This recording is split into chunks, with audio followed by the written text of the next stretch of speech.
யோகிராம் சுரத்குமார், ஜெயகுரு ராயா. யோகிசாமியின் அரவணைப்பில். இதன் ஆசிரியர் ராம அருளட்சுமணன் செட்டியார், லே வள்ளியம்மை ஆச்சி. இன்று இதில் நாம் பார்க்க இருக்கும் தலைப்பு கனவும் கேசட்டும்.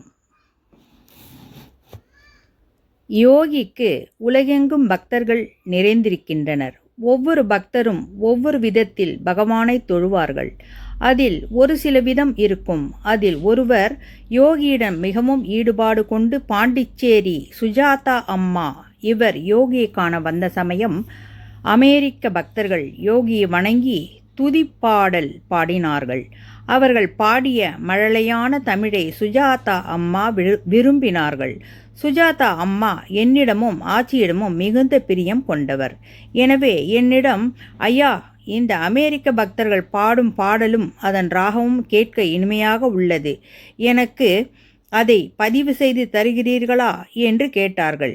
எனக்கும் யோகியின் அமெரிக்க பக்தரான பிரெட் என்பவர் நண்பர் என்பதால் நானும் அம்மாவிடம் சரி என்று சொன்னேன். அச்சமயம் பிரெட் திருவண்ணாமலையில் வீடு கட்டி கொண்டிருந்தார்.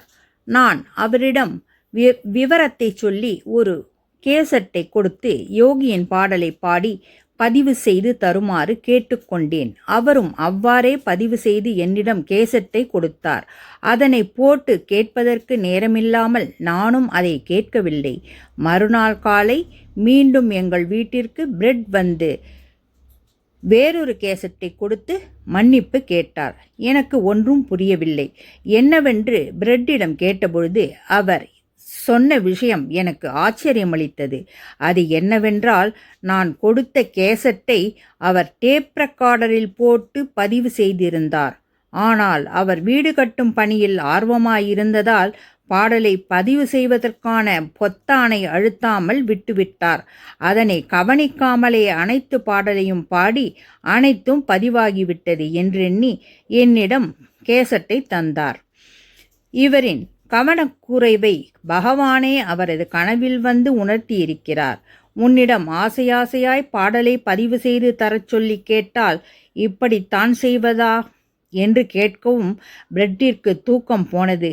பின்பு தான் செய்த தவறு அவருக்கு ஞாபகம் வந்திருக்கிறது. உடனே மறுநாள் காலையில் வேறு கேசட்டில் பாடலை பதிவு செய்து என்னிடம் கொண்டு வந்து தந்தார் என்பது தெரிந்தது. தன் குழந்தைகளின் தவறை சுட்டி காட்டுவதிலும் தன் பக்தருக்கு வேண்டியதை தருவதிலும் பகவானுக்கு ஈடிணை யாருமில்லை என்பதை புரிந்து மெய்சிலிர்த்தேன். யோகிராம் சுரத்குமார், ஜெயகுரு ராயா. பகவானின் அரவணைப்பில் என்றென்றும் நாம்.